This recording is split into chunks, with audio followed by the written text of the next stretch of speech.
You are watching Christ's Commission Fellowship, changing lives for eternity.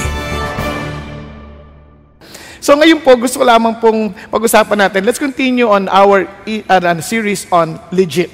Alam niyo po, sa ating pong buhay, napaka-importante ho itong pinag-uusapan natin because there's so many people nowadays who are claiming to be Christians but in reality and in practice, they are not.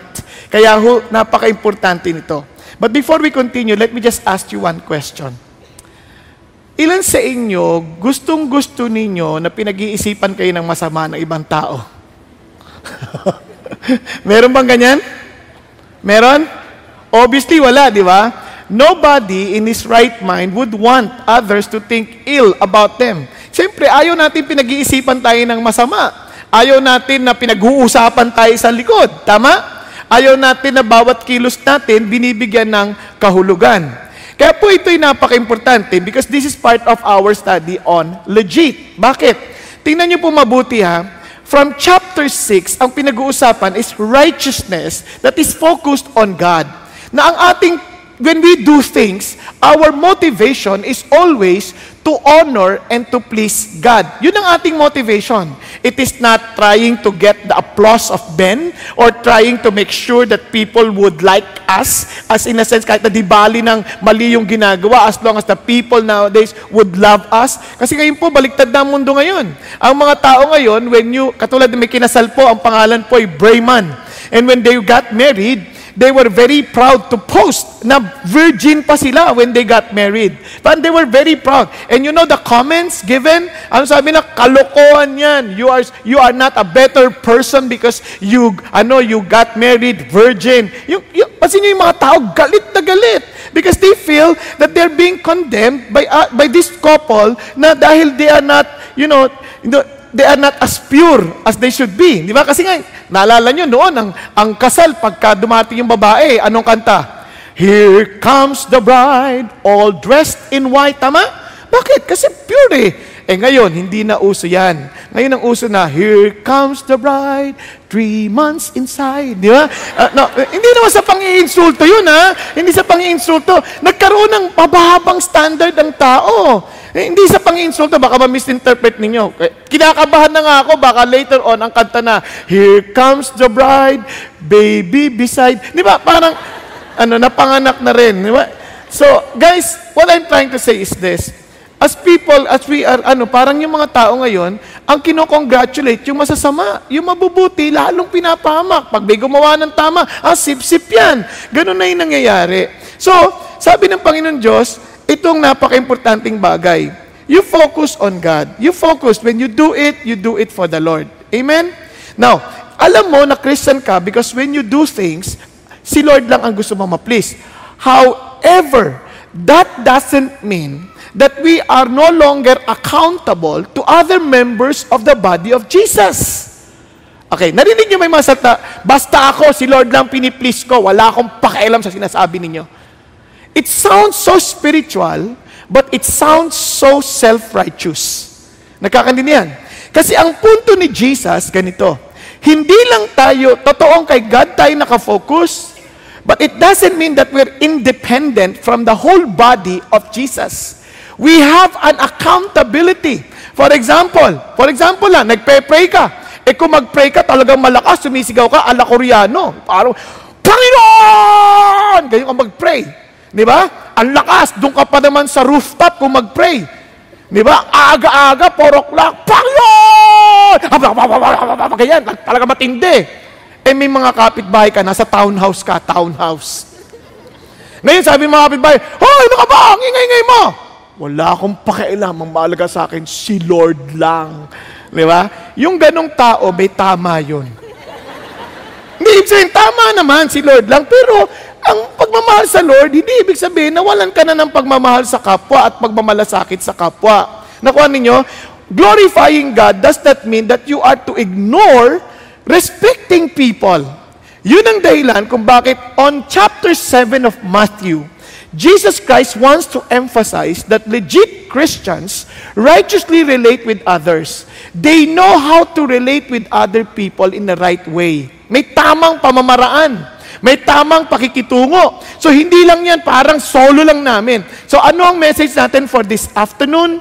Yun pong ating pag-uusapan. Kasi ang unang bagay, which is very common to all of us because we're imperfect people, is to look for what is wrong with other people, that we ignore our own mistakes or sin or weaknesses or even tendencies. Nakuha natin? Kaya anong topic natin? Don't judge. The first thing that we need to do in order to relate properly with people is never to judge. What does it mean? Kasi sabi ni Jesus, do not judge so that you will not be judged. God wants us, remember, during the first part of our series on the Sermon on the Mount, God wants us to be merciful. In fact, the Bible tells us, blessed are those who are merciful, for they shall receive mercy. Jesus Christ is trying to instruct us, wait a minute, do not judge. What does it mean? When He said, do not judge, it means stop judging. Kasi it's already common to everybody to make judgment. Parang, stop judging. Pero what does it really mean? Yun ang ating pag-uusapan. Tingnan ninyo, does it mean that we are no longer to express our real or sincere love towards a brother? Because a real person, a person who really loves, sabi niya, hindi yan tatahimik. Sabi ng Bible, better is open rebuke than love that is hidden. Tama? So, anong ibig sabihin? When you rebuke somebody, you are making a judgment call. Na sinasabi mo, what you are doing is wrong. Tama ba? So, kala ko ba do not judge? Paano yun? Ayan. And what if somehow you saw a brother in sin? Sabi ng Bible, if your brother sins, go and show him his fault in private. If he listens to you, you have won your brother. How did you know that he is in sin? Di ba? You're making a judgment call. Tama ba? Paano mo malalaman? Siyempre, you're making judgment. Kasi nakasalanan yan eh. Nakasalanan yan. Naintindihan niyo po? Kaya sabi niya, paano to? Then, if he listens to you, you have won your brother. In fact, if he does not listen, at least you have to bring more witnesses. Sabi niya, but if he does not listen to you, take 1 or 2 more with you, so that by the mouth of 2 or 3 witnesses, every fact may be confirmed.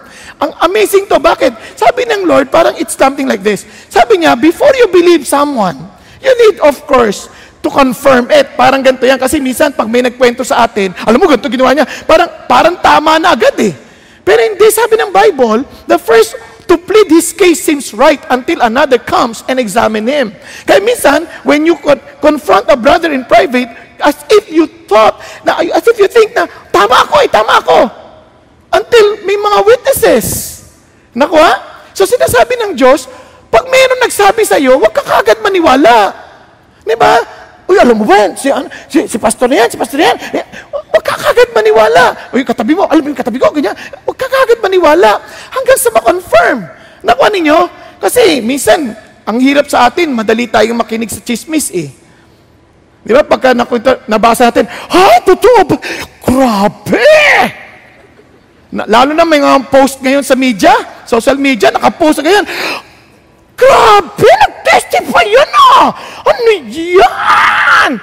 Agad-agad, nagbibigay na kaagad ng conclusion. Ano ka ba? Relax ka lang. Ano ko ninyo? Huwag ka kaagad magbibigay ng conclusion. Pag crucial yan eh. Parang, the first to plead seems right until you examine it. Tama? So, ganoon din sa church. Sabi niya, but again, I thought we are not to judge. Bakit ganito ito? Sabi niya, he refuses to listen to them, tell it to the church. And if he refuses to listen even to the church, let him be to you as a Gentile and a tax collector. So, even the church has to make a judgment call. Now, nasusundan niyo po? So, anong ibig sabihin nito? Again, let me just explain further. Sabi ng Bible, in fact, Paul instructed the Christians in Thessalonica to do this. But examine everything carefully, hold fast to that which is good. So, if you are to examine, you are to judge. Tama ba? Hello? So, ano yung judgment na yan? O, isa pa, para lalong lituhin ko pa kayo. Beware of the false prophets who come to you in sheep's clothing, but inwardly are ravenous wolves. Paano malalaman that this is a false prophet? You have to make judgment. So what the Lord is telling us is this. We are called to love. In other words, we are to bear all things. We are not to make conclusion or make as in label on people. We are to believe all things, hopes all things, endures all things. So don't condemn. Yun ang idea. Hindi tayo nagko-condemn against anybody. In other words, huwag mong kagad sabihin, wala nang pag-asa yan. Wala talaga yan. Ang labo yan. Alam nyo, ingat tayo sa ganyan. Naalala ko, mayroon pong 3 magkakaibigan, namatay po sila. Ito po ay wala sa Bible, pero ano lang naman to, just to emphasize a point. May 3 magkakaibigan namatay. Pagdating na sa langit, sabi ni Pedro, okay, if you want to stay here in eternity, you have to do one important thing. Kasi daming pato. Alam niya, para ma-enjoy mo, kapag ka naapakan mo yung pato, bibigyan kita bilang kaparusahan ng pangit na asawa. Hindi yung talta niya talagang pangit na asawa. Can you imagine? A real ugly wife, ganyan, or spouse, ganyan. Sabi doon sa 3 lalaki kasi, babae nga yung pangasawa. So, true enough, itong dalawa, itong isa, sabi niya, wala itong mga kwenta to, tiyak to, makakaapak ng pato to. And true enough, yung unang lalaki, nakaapak, pak! Ay, mali yung tunog, kwak! Ngayon pala, kwak!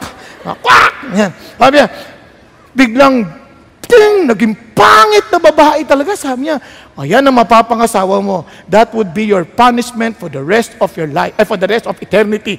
Kalungkot niya. O di, mamaya naman, isa na naman. Kwak! Nakaapak na naman. Ang pangit na naman. Sabi niya, grabe. Itong isa, mga pangit kasi kayo, yan ang napalaan ninyo. Sabi niya gano'n. Hindi kayo maingat, kaya bagay lang sa inyo yan. Kasi mga pangit kayo. Ganun ba naman siya? Ingat na ingat siya, lakad. Ingat na ingat. Talaga, naka-1 taon, di nakaapak. 1 taon na, 1 year had passed. He did not step on any duck. Ito na. Biglang, sabi ni Peter, sabi niya, because you're so careful, I will reward you with a beautiful wife. Biglang lumabas yung babae. Ganda! Grabe! Wow! Ganda! Sobrang ganda! Tuwang-tuwa siya. Tapos, naglakad sila, usap sila. Ano bang nangyari sa'yo? Paano ka napunta rito? Ewan ko ba? Nakaapak ako ng pato. Ayan! Nakuha nyo? Ang tagal, no? Ang tagal, di ba? Hindi ko kayo i-judge. Minsan, mapang-insultong, papangit ko kasi, di ba? Yung pala, biglang nakaapak yung babae ng pato, at yun. Ang tagal, no? Grabe. Ang tagal mag-register. Okay, so, now you got the point. Minsan, it's so easy for us to make judgment. It's so easy for us to insult. It's so easy for us to find fault. Yun ang sinasabi ng Diyos. Kaya ingat kayo, kaya sabi ng Bible, look at this. Ang gusto niya, God wants us as brethren to love one another. Kaya ang challenge niya is accept one another just as Christ also accepted us to the glory of God. The idea is this, every time you look at anybody, you may not like the person, yung mukha pa lang, or maybe the attitude, maybe you don't like the way he responds to things. Huwag ka kagad magalit. The idea and the challenge is for us to accept that person regardless. Nakuha ninyo? Just as Christ accepts us. Okay ba yun? Ano sabi ng Diyos? Learn to accept one another. Tingnan mo yung katabi mo. Accept one another. Pagsabi sa katabi mo, accept one another. Especially in the body of Christ. Napansin niyo po ba, the Lord commanded us to love our brothers? Alam niyo kung bakit importante yan? Because, hindi sinabi, love your friends, or love your friends. Bakit?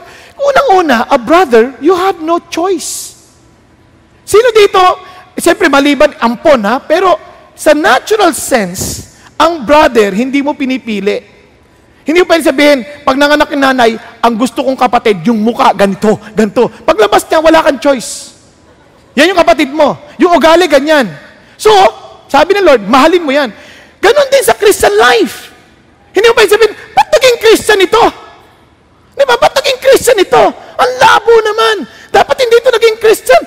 Sa lahat na, yan, mapapansin nyo, some of us, we don't want to join a D group because we feel mabubait pa yung mga kaibigan ko kaysa dyan sa mga ka-D group na yan. That's judgment. Kasi sometimes we think that these Christians, I hate these people. They're so hypocrites. Di ba? Kaya sabi nga nung isa, alam mo, ayoko umattend dyan eh. Mga hipokrito yan eh. Kaya sabi ko nga, lalo kang umattend. Kailangan namin ng isang hindi hipokrito to teach us not how to be hypocrites. Di ba? Meron pa nga isang lalaki. Sabi nung Bible study leader, pare, attend ka sa amin. Yung asawa mo nag-attend na. Yung asawa mo nakakatuwa. Hindi na nagmumura. The first time she attended, mura ng mura. Ngayon, hindi na siya nagmumura. Sabi gano'n, hipokrita yan, sabi nung lalaki. Sa bahay namin, mura ng mura yan. Doon sa D-group lang yan, hindi nagmumura. Kaya sabi ko tuloy, in-advise ko, sabihin mo sa kanya sa susunod ganito, ayaw mo ba nun? Attend ka na ng D-group. At least for 1.5 hours, hindi mo marinig asawa mong nagmumura. O di ba? Minsan, may label na kagad. Wala nang pag-asa yan. Mga hipokrito yan. Sabi ng Lord, no. Kapatid mo yan. You may not like the person. Kasi may kanya-kanya tayong pinanggalingan eh. We were nurtured differently. Iba-iba yung ating kinalakihan. Iba-ibang ugali. And we are just being transformed by the grace of God. Amen po? So, ano sinasabi ng Diyos? Learn to accept one another. Just as Christ accepted you, when Jesus Christ accepted you, hindi naman babait ka eh. Wala namang tinanggap dito na dahil babait tayo, tinanggap tayong Jesus. Sa totoo lang, mga Pharisees, sa sobrang bait nila, tinanggihan nila si Jesus eh. Kasi sabi na, I don't need Jesus because I can save myself. But for us, we know na dahil wala tayong qualification before God, alam natin, malabo tayo, and we admitted that the only way for us to be accepted by God is to Jesus Christ, our Lord. Kaya, sabi ng Lord, do not judge. Okay? Maliwanag? Nagkakaintindihan? Tuloy tayo. Beware of being too hasty. Kapag huwag ka magmamadali, relax ka lang. Diba? Kasi, common sa atin yan, pagka nawawalan tayo, may nawalan, ang dali natin magbintang. Kunyari lang, halimbawa lang, iba sa inyo, halimbawa lang, naka-headband kayo ganyan. Biglang, saan yung headband ko? Tapos titingin ka sa katabi mo. Palagay ko, kinuha neto. Hindi mo lang naisip, kalbo nga yan eh. Ba't niya naman kukunin? Palagay ko, kinuha niya ito eh, magnanakaw ito eh. Di ba parang ganyan? Agad-agad dali natin mag-isip sa ganyan. Di ba? Sa totoo lang, pag merong mabahong amoy, parang mabaho lang amoy. Ito. Nangyari na yan eh, naalala ko eh. Sa sasakyan, hindi nila alam, may baby na dumumi. Nasa diaper, ang baho. Pero yung, tingin, parang sinasabi niya, eto, bumigay ito. Hindi mo lang naisip, may baby doon, ano ka ba? Di ba, kaya nga eto, wag naman po, alam sa masama akong ugali, ganito yan, minsan talaga sama ng tiyan ko, no ha? Di pagpasok sa elevator, merong mama, tapos may pumasok na babae, tumahiming, pagsara ng pinto, bumigay yung hangin, ganyan, no? Ngayon, ito naman, di ba, siyempre, yung babae, napaganyan. Agad-agad, tingin ko, tumingin ako sa mama. Alam nyo, yung action, parang siyang may kasalanan. Nakuha ninyo? Tapos siyempre, kung yung maali, hindi nag-iisip, yun ang pagbibintangan. Tapos, eto pa paglabas, hindi nag-iingat yung mamang yan. Di ba? So, ang dali nating mag-conclude. Kung ikaw yung ang labo nito Sabi nga kaya ang bilin ni Pastor Peter Kanamaga, huwag ka kagad magko-conclude, masama yan. Kunyari yun, nalilate, huwag ka kagad magsasabi, talagang masasama o ganito, laging late. Mga Filipino time. Di ba narinig yung lagi yan? Di ba?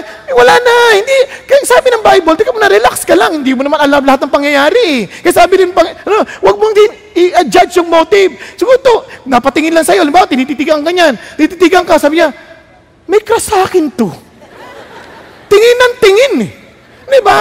Malay mo kaya kanya tinititigan, parang naalala niya yung lolo niya. Di ba? Hawik to sa lolo ko. Minsan nag-iisip ka agad, may crush to. Agad, di ba? O kaya, ginigipit ako nito. Siguro kaya to, sip-sip ito, ginigipit ako nito eh. He's trying to destroy me. Wag, relax ka lang. Sabi na, wag ka mag-ano, don't play God because only God is the judge of all things. Amen po? At ang challenge ng Diyos is always focus on your own personal growth. Later, I will explain. Pero ito, napakagandang suggestion ito na paalala sa Pastor Peter. Kaya nga sabi sa James 1:19, "This you know, my beloved brethren, but everyone must be quick to hear, slow to speak, slow to become angry." Sometimes, kaya nga, the reason why God wants us also to experience yung bang not judging people, He wants us to be freed from too much concern. Kasi minsan, alam nyo ba, habang nagja-judge sa tao, naapektuhan ng ating performance. Naapektuhan ng ating pagtingin sa kapwa. Naapektuhan ng ating pakiramdam. Kayo ba, pagka nagkapag-isip ng masama sa kapwa, hindi kayo naapektuhan? Obviously, you are affected. And God wants you to be freed from that. Kaya sabi ng Bible, I don't want you to be quick. I don't want you to be slow to be quick in speaking or to be quick to become angry. I don't want you to become angry right away. I want you to quick to hear. Dahan-dahan lang. Alam niyo po, noon, masakit ang ulo ko lagi pag nagdadrive ako. Bakit? Kasi may kinot na naman ako. Parang, kapal, hindi habulin pa di ba?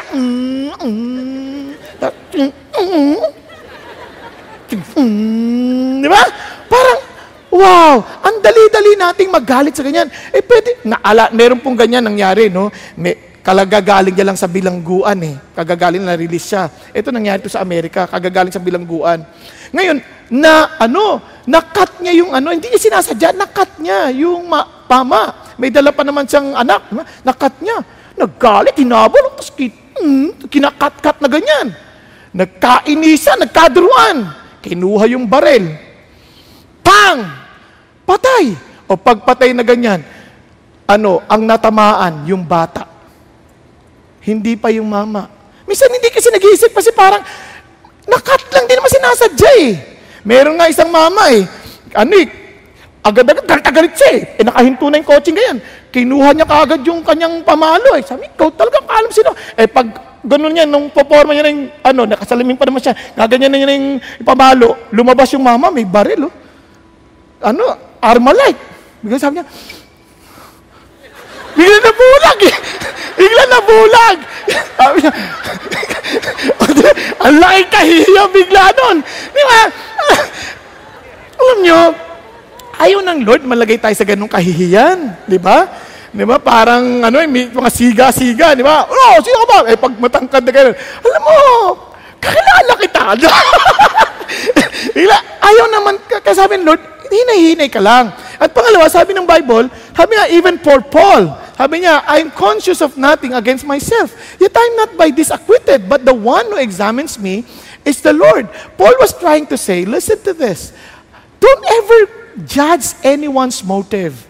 Yung ba, minsan ganito tayo parang we don't listen to people because we've already judged and labeled them as someone who is trying to take advantage of you. Now listen to this. I'm not saying that you are not to be discerning. What I'm saying is this, don't jump into conclusion.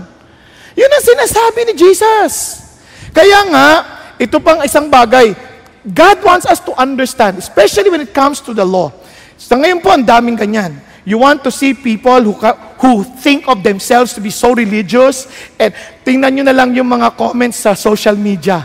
When they watch certain clips, pagbibigay na sila ng komentaryo as if they heard the whole message. Napansin nyo ba yan?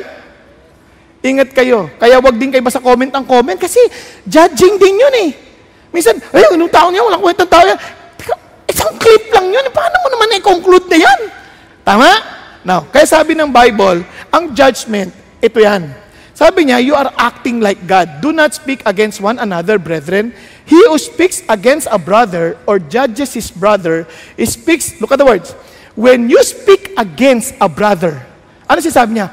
You speak against the law and judges the law. But if you judge the law, you are not a doer of the law, but a judge of it. Kasi sabi niya, pag nagsalita ka and attacking a brother or anybody or any person, if you attack as if you are speaking against the law, you are not speaking against that person. Then sabi ng Diyos, then you are not a doer. You are a judge of it. Ano sabi ng Lord? There is only one lawgiver and judge, The one who is able to save and destroy. But who are you who judge your neighbor? O, tinan nyo, hindi na lang brother, neighbor na. Sino ka para husgahan mo yung kapitbahay? Sino ka? Minsan ganun ang mga salita natin. Itong kapitbahay namin, walang malasakit sa kapwa. Ang ingay-ingay, kantahan ng kantahan. Aba, kinundinan mo na. Malay mo naman. Nagkataon, ang tagal nilang di nagkita na matagal na panahon. It was their only time but to enjoy and to celebrate.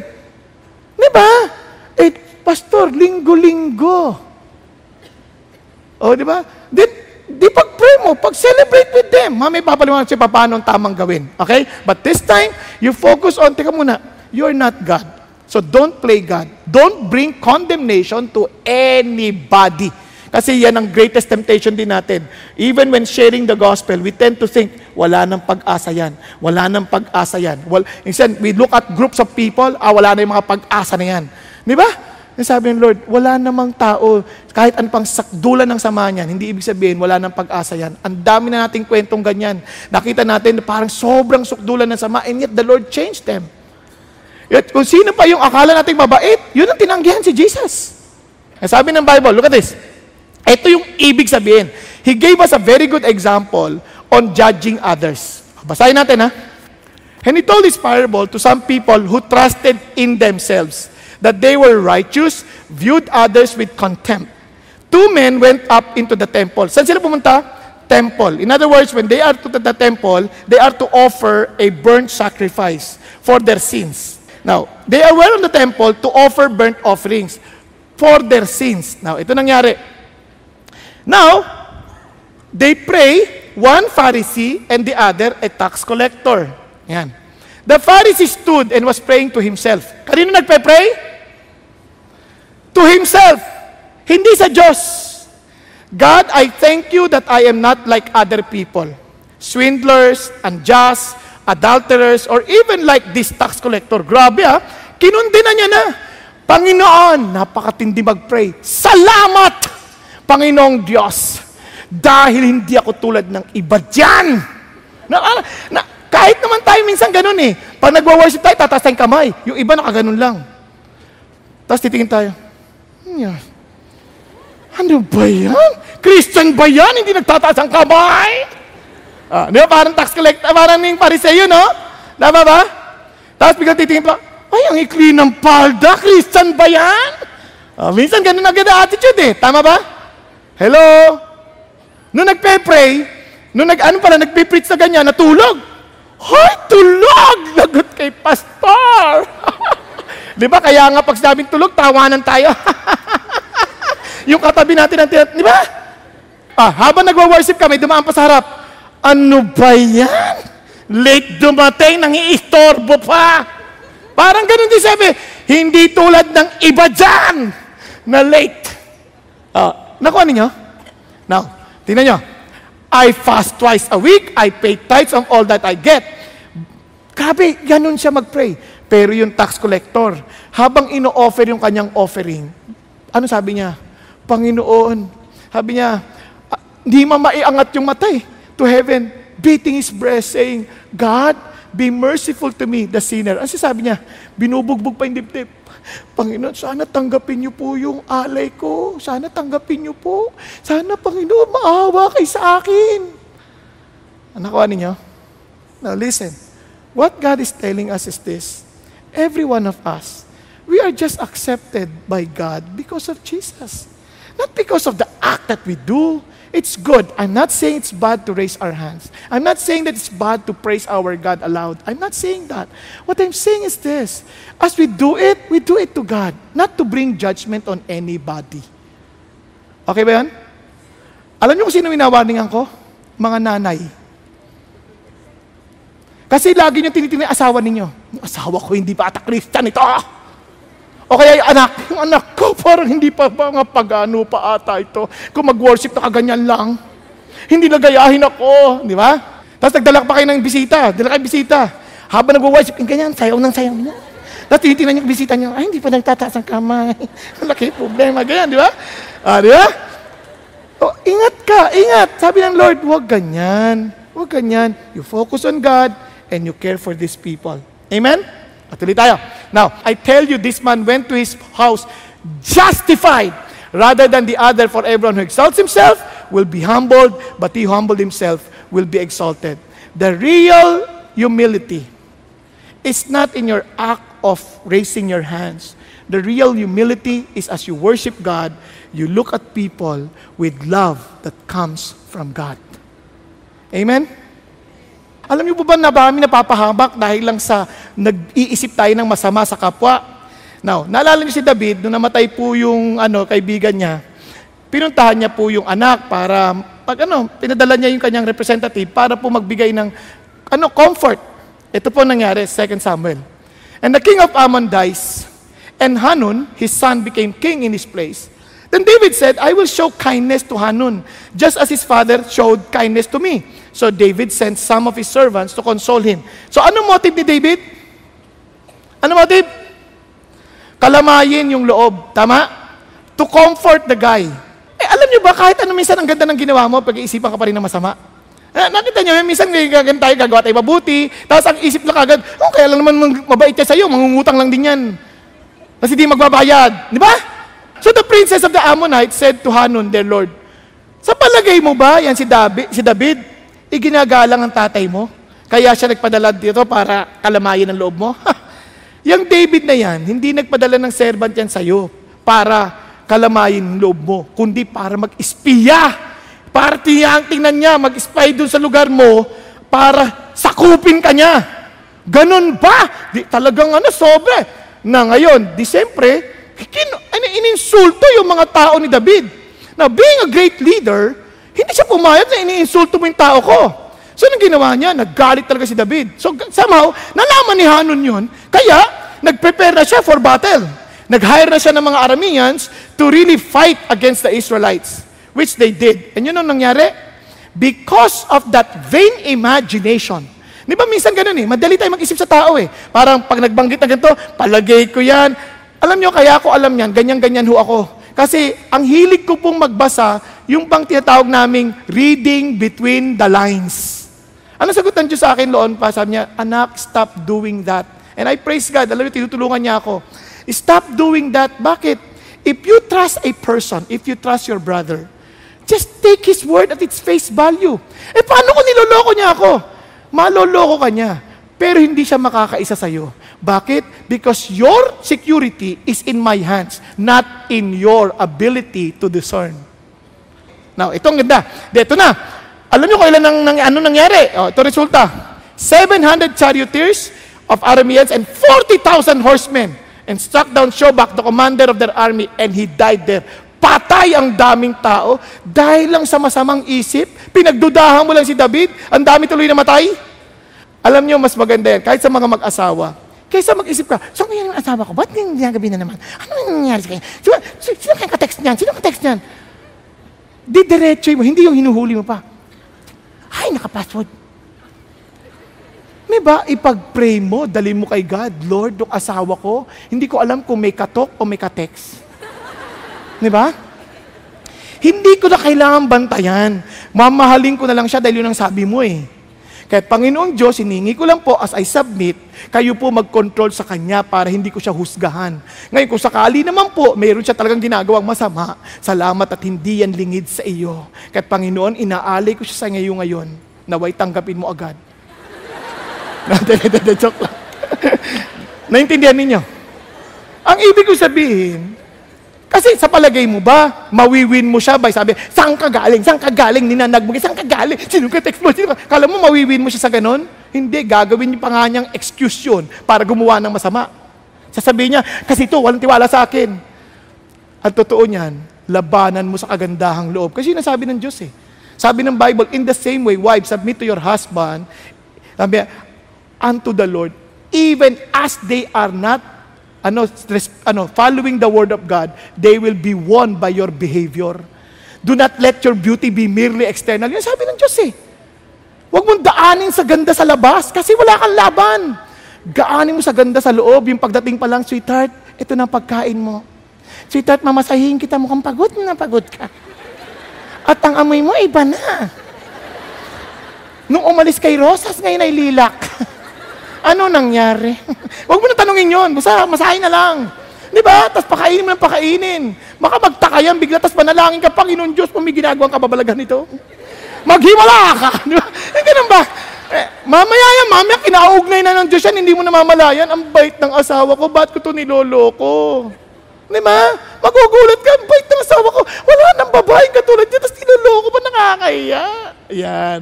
Nakuha? Kaya hindi ka, wala kang katalo-talo. Kung niloko ka nga, wala na siyang makikitang babaeng kapareho mo. Tama? Pagsisisihan niya, pag-alis niya, ano bang kasama ang ginawa ko to? Bakit ko siya iniwan? Napakabait. Malay mo magsisi at bumalik sa Diyos at manumbalik sa iyo. Di ba? At kung hindi, wala kang talo. Dahil ang Diyos, hindi ka niya iiwan. Iniwan ka man ng asawa, ang Diyos hindi iiwan. Kaya sinang pangako niya eh. Kaya sabi ng Bible, listen to this. Kaya for in the way you judge, you will be judged. And by your standard of measure, it will be measured to you. Isipin nyo, sa bawat gawin mo, whatever judgment you make, do you want God to use that as a measure against you? Do you want God? Kasi tayo, we love to say it. I want justice. I want justice. Pero pag sa ibang tao, we want justice. Pero pag tayo, we want mercy. Ano sabi ng Diyos? Gusto mo bang justice ang ibigay ko talaga sa'yo? At hindi mercy? Yan ang sinasabi ng Diyos eh. Kaya sabi ng Bible, ingat ka. Now, so how are we to behave? How are we to really, yung parang care for people? Na talagang not passing judgment, but we love, we are willing to openly rebuke, we are willing to bring a judgment call to help the brother restored. Paano natin gagawin? Remember the word, MDM. Words, letters, MDM. Pakisabi nga, MDM. Itong MDM, I took this from a mobile device management. Ang ginagawa nitong program na ito is to protect the devices from being spammed or being hacked. So it's really a protection. In order for us to be protected from the attacks of the evil one, from judging people in an unrighteous way, we need to remember MDM.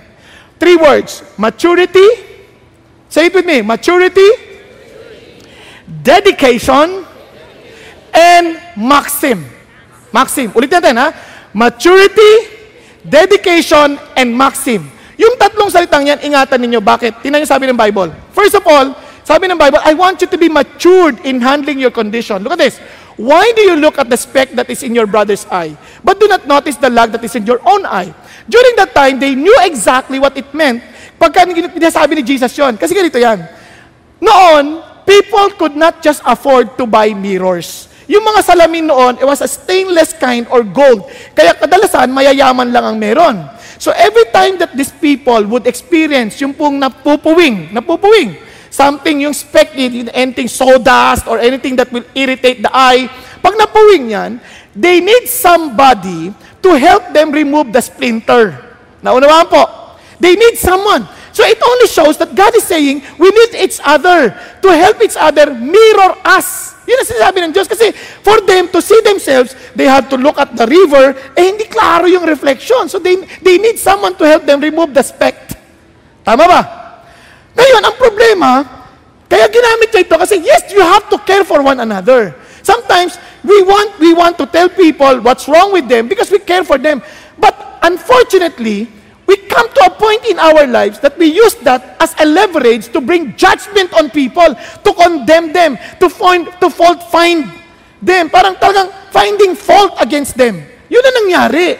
Hindi na yung tatanggalin ko yung muta mo o kaya yung puwing mo, hindi na lang dahil nagmamalasakit ako sa'yo, kundi pare patunayan sa'yo, hoy, ang kapal ng mukha mo. Ganun, kinokondemn mo na.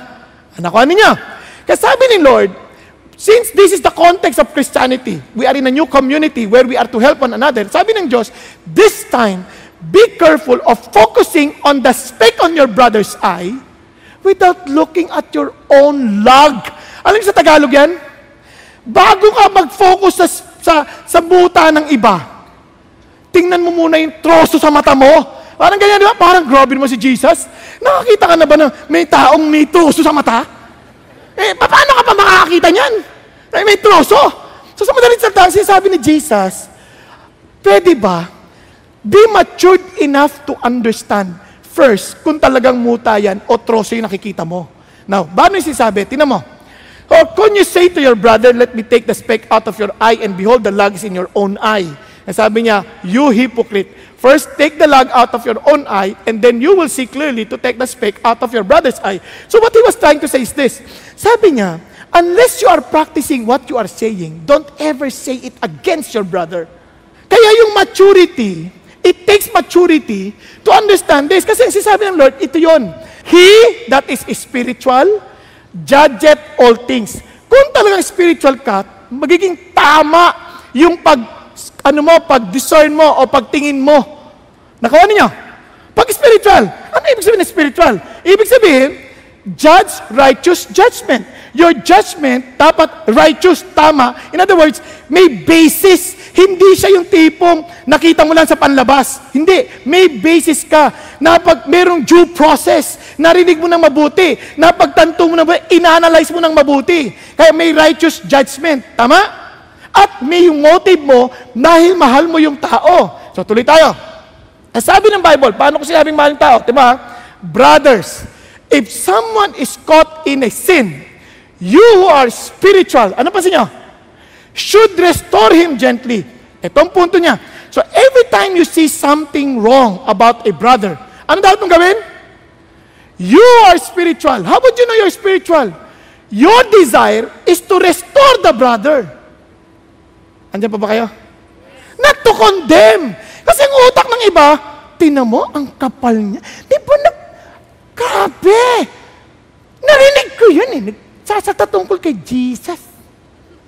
Ngayon, ang sama pala ng ugali.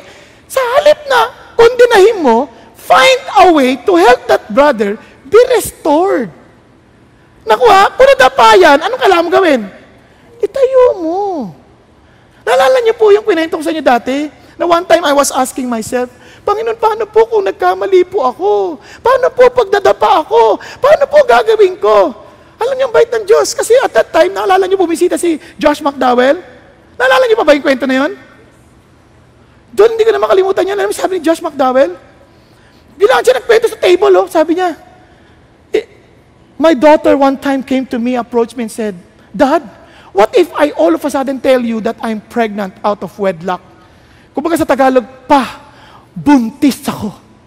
At wala pa siyang asawa. Di ba? Anong gagawin mo? O lalo na kung lumapit pa, buntis ako. Sabi natin, hoy, lalaki ka. Anong gagawin mo? Upa ka mo ba agad? Hindi naman eh. Di ba? Parang sa totoo lang, nung narinig ko yun, sabi ko, kunyari anak ko lumapit, buntis ako. Walang boyfriend, walang asawa, tapos biglang buntis ako. Parang, Pastor, anong gagawin ko? Agad naisip ko, parang di ko alam magiging reaksyon ko. Maupaan ko ba to? Masisigawan ko ba to? Di nakikinig lang ako. Bila sabi ni Josh, alam mo anak, people will turn their back on me. The moment that happens, people will turn their back on me. Tatalikuran nila ako. They will no longer invite me as a speaker. They will no longer read my books. Diba? They will no longer listen to me. Hindi na nila ako pakikinggan. But let me tell you this, sabi niya, but I will never turn my back on you. I will lift you up. I will carry you to the journey until I bring you home to the finish line and finish this race together. Pagkasabi niya yun, sabi ko, Panginoon Diyos, thank you. Bakit? Parang yung Diyos nagsasata ko, ito evil father knows how to give good gifts to his children, how much more your heavenly Father who is holy, who's willing to give you the Holy Spirit. Sabi niya, anak, I will never leave you. I will never forsake you. If you fall down, I will raise you up and bring you home to the finish line. For whatever God has started, He will complete it. He will perfect it. He will surely make it sure that you will go before God blameless and holy. Yun ang ating Diyos. And that is exactly what God wants us to understand. Every time you see a brother wrong, every time you see a brother in sin, don't condemn that brother. Lift him up. Help him to cross the finish line. Kaya sabi ng Bible, carry one another's burden and fulfill the law of Christ. Yun ang ating tawag. And the people who are condemning, they are hiding something wrong about themselves because they want to cover up their immorality, to cover up their sin. They will try to focus on the sin of other people. Kaya ingat ho, kasi ang Diyos nating kilala, hindi ka iiwan. Tutulungan ka niya hanggang matapos. Amen? Kaya yun ang sinasabi ng Diyos, kaya watch yourself, or you may be tempted. Yun ang ating Panginoon. Now, kaya sabi ng Bible, who are these spiritual people? Who are these matured people? Sabi niya, solid food is for the mature, who by constant use, in other words, they keep on practicing what they learned. They fail, they rise up again. They fail, they rise up again. Until they become mature and train themselves to distinguish good from evil. How can we make a right judgment if we don't even know and we're not even trained to distinguish good from evil? Kaya tinan nyo, the moment you learn that, you will begin to speak the truth in love. Because we are to grow up in all aspects into Him who is the head, even Christ. Amen po? Now, ang sunod na word is this, dedication. Dedication. Now, listen to this. Every day, we make judgment in making a decision.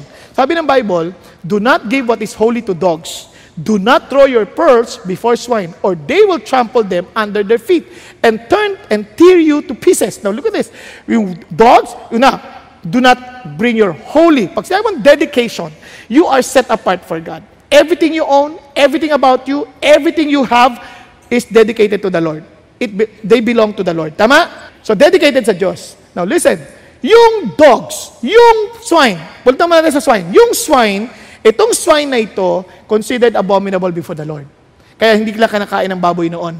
Okay? Yung dogs naman has something to do with this. Beware of the dogs. Kaya ginagamit, hindi ka pareho sa atin yan. Ang dog, parang wow, cute ng dog, di ba? Niyayakap man's best friend. But during that time, ang dogs, hindi yan. They are considered voracious eaters. As in, kumakain sila kung ano, pag pumunta sila doon para sa mga wolf, ganyan sila. So, kaya beware of dogs. These are people who are always thinking about themselves. Wala silang pakialam sa iba. Kaya beware of the evil workers. Beware of the false circumcision. So these are false prophets. Kaya nga, sa Revelation, sabi ng Bible, outside are the dogs and the sorcerers, the immoral persons, murderers, idolaters, everyone who loves and practices lying. So in other words, these are false prophets, false teachers. Kaya sabi ng Diyos, ingat kayo. Don't give your holy things to these dogs or your pearls, which means yung mga valuables ay yung buhay, sa mga baboy. Ano ibig sabihin ng Diyos? Alam nyo, when we make judgment, when we support, when we do things, itong Christmas, we love helping those who are poor. We love. You need to be strategic in your giving. Bakit? Those are holy things to the Lord. Huwag ka basta bigay ng bigay. Baka kung saan lang nagagamitin yan. Kaya tinanong ako, bakit hindi kayo nagbibigay sa mga kumakatok? Gusto kong tumulong sa kanila, but sometimes it doesn't help them unless the Lord tells me, bigyan mo yan. Pero most of the time, I would rather concentrate on giving sa uplift kasi nare-reach out sila sa Diyos. Nakuha ninyo? Pag sa kanila, sinasabi nga, gulat ako, yung mga ITAS, nandito sila. Paano sila nakarating dito? Sino dala niyan dito? Nakuha ninyo? Pinag-iisipan mo rin yan. Kasi those are holy things. Nakuha? And that's a judgment call. Meaning to say, you need to be discerning. Paano ka tutulong? I look at, ito ba, pag tinulungan ko ba to, lalapit ba to sa Diyos o sasamba ito sa maling Diyos? Kaya iningatan ko rin yun. Bakit you have to be... Sunod pa, di ba, instead of spending your time rebuking people, teaching them about the truth, tingnan mo, is this seeker or these are just looking for debates? Naintindihan? Kaya dami nakipag-criticize ka, depensa ka ng depensa, relax ka lang. Pag-isipan mabuti. Kunyari, pag nagtanong, yan ba'y nagtatanong para alamin ang katotohanan o nagtatanong para makipag-away? Para patunayan na mas magaling sila para laban sa iyo. Nakuha ninyo? Kahit ako personally, maraming mga comments sa social media, hindi ko na binabasa yan. I don't want to waste my pearls or my precious time thinking about what they're saying.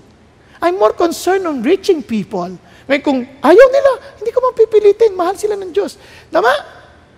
Tama ba yan? Kasi sabi ng Bible, tingnan nyo, he who corrects a scoffer gets dishonor for himself. Ano sabi?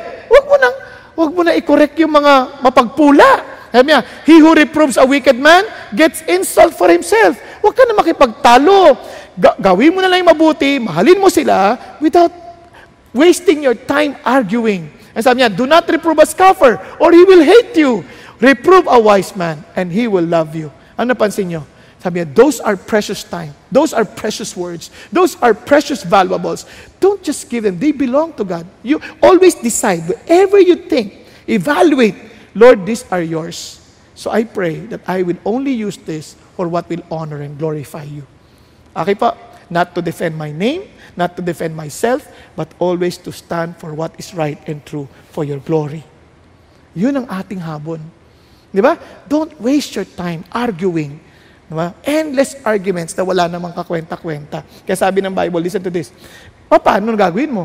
Hindi mo na sila papansinin? No. You pray for them. Ask, and it will be given to you. Seek, and you will find. Knock, and it will be open to you. And sabi ng Bible, for everyone who asks receives, and he who seeks finds. And to him who knocks, it will be open. Kaya alam niyo po minsan, nagagalit tayo, naiinggit tayo, naiinis tayo. Sabi ng Lord, alam niyo bakit nangyayari yan? Because you do not have, because you do not ask. Ano gagawin? Pray. So you dedicate them back to the Lord. Lord, itong tao na to, itong asawa ko, hindi ko ma-convince, lagi ako pinipilosopo. Hindi, mahalin mo lang. Just show your spouse the real Christians. Di ba? Love, accept them. No, ito, i-offer mo sa Lord, Lord, asawa ko, na Panginoon, lagi na lang niya ako inaaway, lagi niya ako ginugulo, pero mahal ko siya, kaya I offer my spouse to you. Lord, please, tanggapin mo na agad. Teachers, di ba? Classmates, dali mo sa Diyos. Boss, dali mo sa Diyos. Yung ating Pangulo, ating mga leaders, inside, mga korap yan, walang ganon. Don't pass judgment. You don't know. You bring them to Jesus. The Lord knows. Amen? Lord, expose those who are real corrupt. O di, yari sila kay Lord. Basta you do what is right. Don't be a corrupt yourself. Minsan kasi, we keep on telling people, they're corrupt, they're corrupt. Tayo mismo, hindi rin tayo nagpaparesibo, hindi rin tayo nagre-resibo. Di ba? Ano ba yun? Corrupt din tayo. Yung iba, sa mata na, kurap na lang, para hindi na makita. Yan. And finally, Maxim. Remember this, Maxim. Sabi niya, whenever you make that evaluation, making that judgment, sabi ng Bible, a righteous judgment, sabi niya, in everything therefore, treat people the same way you want them to treat you, for this is the law and the prophets. Sabi niya, gusto mo malaman how to treat people, that instead of condemning people, ito lang, simple lang, ilagay mo yung sarili mo sa kanila. Sabi ng Bible, parang ganito yan, kung yan ay nagkasala, huwag mo siya i-condemn, isipin mo, baka naman di mo alam kung paano niya nilabanan yung kasalanan na yon. At hindi mo alam kung ano yung circumstance ang pinagdaanan niya, kaya nahulog pa rin. Di ba? Katulungan mo siya. Ngayon, kung, hirap, isipin mo na lang, paano kung ikaw nasa kanyang kalalagayan? Talaga bang tatayuan mo yon? Yan. Nako niya? Okay ba? Andiyan pa tayo? Ganun sa asawa. Minsan aawayin mo, teka, relax ka lang. Sabi ng Lord, how do you want to be treated? Kung sakali ikaw nalaglag, kung sakali ikaw nagkamali, kung ikaw sakali mayroong hindi magandang ginawa, how do you want to be treated? Do you want people to talk about you and destroy you in their conversation and treat you like a roasted pig? Di ba? Ganun ba? Siyempre, ayaw natin yan. Tama ba? So, tulungan na lang natin. Kaya sabi ng Bible, tinasabi ng Bible, nagtatalo-talo siya sa kakainin. Iba hindi kakain. Iba hindi bawal kumain to. Bawal kumain to. Ito, pwedeng kumain to. Sabi ng Lord, who are you to judge the servant of another? To his own master he stands or falls. And he will stand for the Lord. He is able to make him stand. Tama? Sabi niya, one person regards one day above another. Another regards every day alike. Each person must be fully convinced in his own mind. Kahit sa mga Christians, mayroong mga Christians, gusto nila sumamba Sabado. Mayroong ibang Christians, gusto sumamba ng Linggo. Huwag mo sabihin, dahil hindi ka Sabado, hindi ka Christian. Dahil hindi ka Linggo, hindi ka Christian. Huwag nang ganon. As long as you are convinced that you're doing it to glorify God, by all means, do it. Bawal kumain ng karne. Bawal kumain ng dinuguan. Bawal kumain ng gulay. Nasa iyo yan. Yung iba nga sabi, pinapagalitan pa, ikaw, gusto niyong mahabang buhay mo? Ha? Huwag ka magkakain ng karne. Huwag ka magkakain. Gulay lang. And 95 years old na kausap niya. Siya 60 pa lang. Sabi ka, paano magsasabihan yan? Para yan yung merong isang nanay, pinagsasabihan yung babae na may anak na siyam, buhay lahat. Tapos siya, mayroong anak na 7, patay pa iba.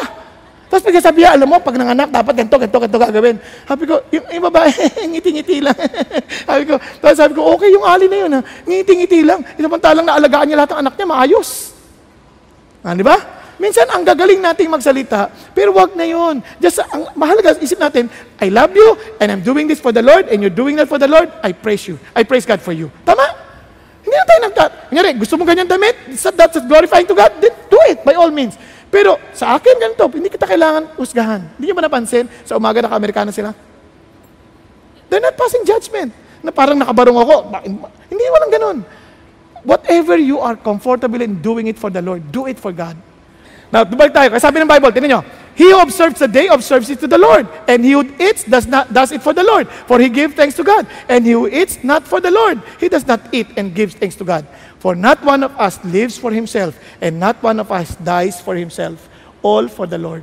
And finally, sabi ng Bible, if we live for the Lord. If we die for the Lord. Therefore, whether we live or die, we are the Lord's. For to this end Christ died and lived again, that he might be Lord both of the dead and of the living. The idea, you live for Jesus. That's the idea. But you, why do you judge your brother? Or you again, why do you regard your brother with contempt? For we will all stand before the judgment seat of God. And so then each one of us will give an account to himself to God. Therefore, let us not judge one another anymore, but rather determine this, not to put an obstacle or stumbling block in a brother's way. Sa madaling salita, sabi ng Bible, huwag mo na siyang husgahan, but do not cause him to be stumbled in coming to Jesus Christ. Minsan mayroon pa magsasabi, oy, huwag ka magpapagupit ng buhok kung talaga sa Lord ka. O huwag papalda ka. Naalala ko yan eh. Merong mga naliligo, nagsiswimming, nakapalda, nakagown. Sabi ko, okay, gawin mo yan, walang problema. Pero huwag mo i-require sa lahat. Baka makapatay pa yan sa iba. May ba pag lumulog yan, lulutang yung palda na yan. Eh may sumisisi sa lahat, ay, gating jellyfish. O, di ba? Kaya, please, basta huwag ka makastumble. Just bring them to Jesus. Kaya ako, hindi ako kakain ng dinuguan dahil pa sa ibang tao. Kasi hindi ayaw nila. Hindi nila ako kakain para maligtas ka. Para makainig ka pa sa akin. Di ba? Ngayon, kung papalagay mo, hindi pagkain, siya makakalapit sa Diyos. Sige, kain tayo. Ibig sabihin, hindi naman yung kinain ng issue eh. Ano yung lumalabas mula sa puso? Nagkakanindihan tayo, but without passing judgment. Okay? Lechon, gusto mo kumain sa Pasko? Basta iyo. Klaro na, klaro. But because why? Finally, listen to this. We will all give an account before God. And I will end. Sabi niya, for not even the Father judges anyone, but He has given all judgment to whom? To the Son. So that all will honor the Son, even as they honor the Father. He who does not honor the Son does not honor the Father who sent Him. In other words, you honor Jesus as you honor the Father.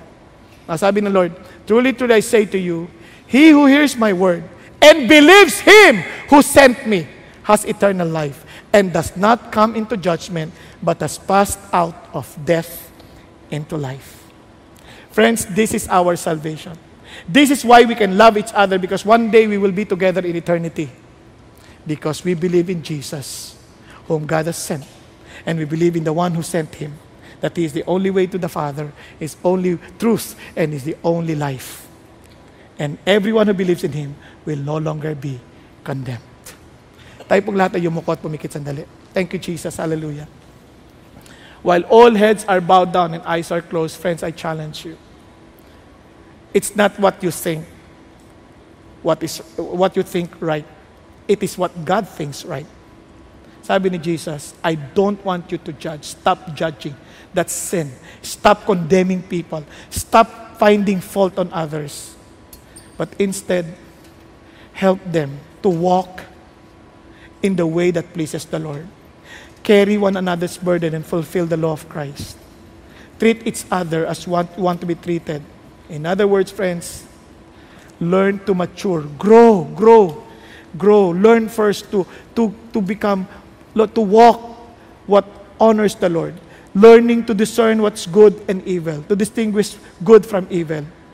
As in, dedicate yourself all your precious things to God instead of wasting your time in looking at others and putting others down.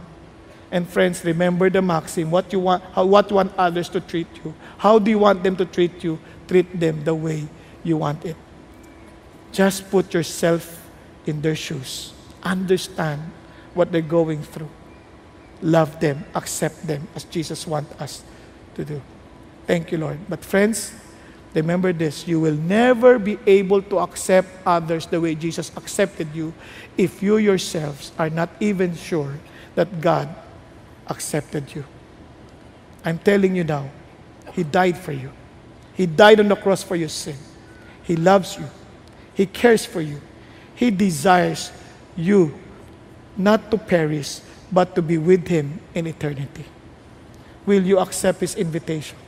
Will you tell Him, Lord Jesus, I come to you, and I believe that there's no other way to be with the Father but through you, and I believe in you, and I believe your Father. Thank you, Jesus, for dying on the cross for my sin. And thank you, Jesus, that you did not just die, but you rose again from the dead after 3 days, as according to the Scripture, to save us, to give us life. Thank you, Lord. Hallelujah. Thank you, Jesus. Father in heaven, we thank you, Father God, for loving us. And thank you, Lord, for reminding us not to judge, not to judge the motive, not to be hasty in making conclusion. Father God, not to condemn people. Thank you, Lord Jesus, that you don't want us to act like you, for we cannot handle, Father God, the way you handle things. Because you alone know everything, Father. We only know our side. And sometimes, yes, we hear the other side, but we know that there is a greater side, your side, Lord. So I pray to help us always to focus on you and to just let you, Father God, do the judging, for judging is given only to your Son, Jesus Christ. So I pray, Lord, to always help us to grow and love people as you want us to love them. Thank you, Lord. In Jesus' name we pray. Amen and amen. God bless.